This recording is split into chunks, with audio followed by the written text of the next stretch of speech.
Many a warm greeting to you, my fellow Arcane adepts. Before we retake our journey, I've got a quick favor to ask of my regular viewers. If you go to my channel's community page, which I'll have linked below, you'll find a poll asking whether or not you'd consider supporting a Patreon promotion of my Flint Pirate Academy novel series. The idea behind which being that, for $1 or $2 a month, I would post an AI-converted chapter of the first book, The Ghosts of Narfinder. You'll also find in both places a link to the already converted first chapter of the same available for free here on YouTube. Also, just like last video, this series is a compilation of AI-narrated excerpts from the 3 books of my Mental Matter series, likewise available on Amazon at the link afforded for your convenience below. Anyway, thank you for indulging all of my delirious ramblings. Now we can move on with the main course. A fair warning, this part's going to be a bit more, well, arcane than the last one. So if you've not watched that, I'd suggest you go and do so before continuing on with this one. I'll leave a link down below. But if you are ready, here we go. First up, let us quickly go over what I have chosen to call the 6 poles of creation, which I have defined as the core facets of comprehensible reality, and have further arranged into 3 dipolar pairs: substance versus sophistry, truth versus abstraction, and stability versus meaning. Substance, the simplicity of being, the fundament of existence, that which is meaningful.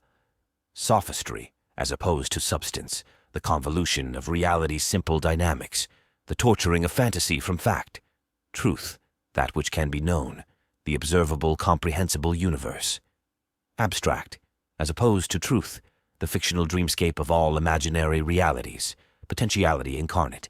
Stability, that which exists under its own power, defined by its own separation from nothingness alone. Meaning, as opposed to stability. In order to have meaning, a thing must exhibit or engender change, either positive or negative, creative or destructive. That which produces and or consumes nothing new is meaningless. Now then, if you want, you may pause and ponder on all that.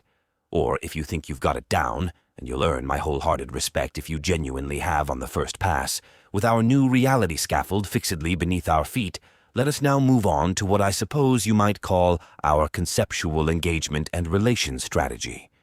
In the modern world, even in its most enlightened form, magic is still, as it has traditionally been, at least in most Abrahamic settings, most frequently and ardently described as either the ultimate sin or the greatest of all art forms, depending on the company, with rarely, if ever, any space given for discourse or nuance.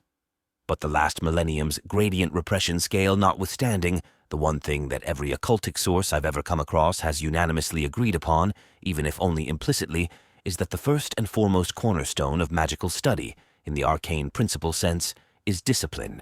Whether we're talking about the Jewish Kabbalah, the various forms of East Asian mysticism, the alchemical magnum opus, or the pagan rites of divine consultation and trespass, or even the relatively modern practices of philosophy and sciences, this one singular thread permeates the entire tapestry.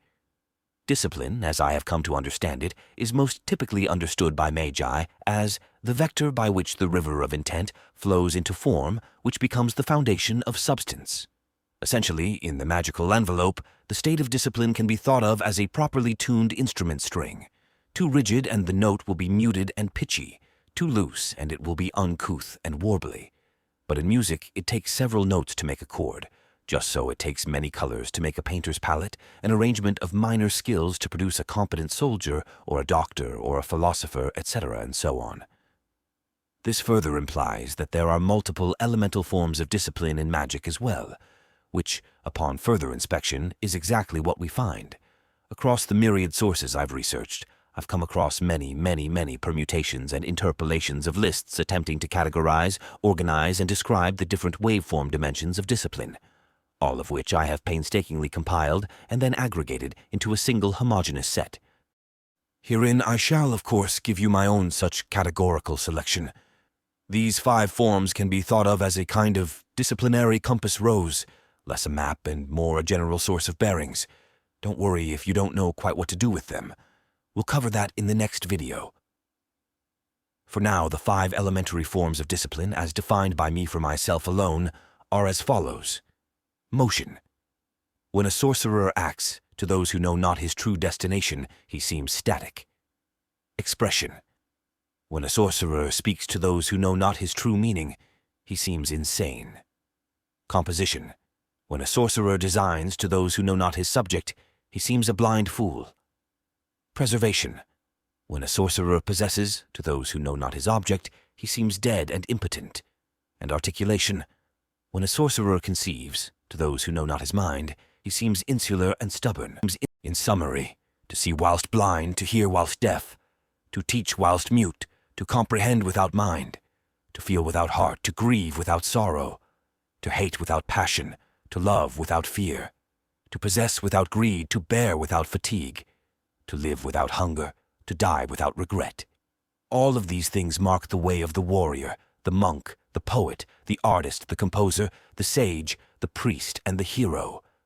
Many would say that, in essence, these are what it is to be human, but I would full counter this by saying nay, they are simply part of what it means to be a master of magic.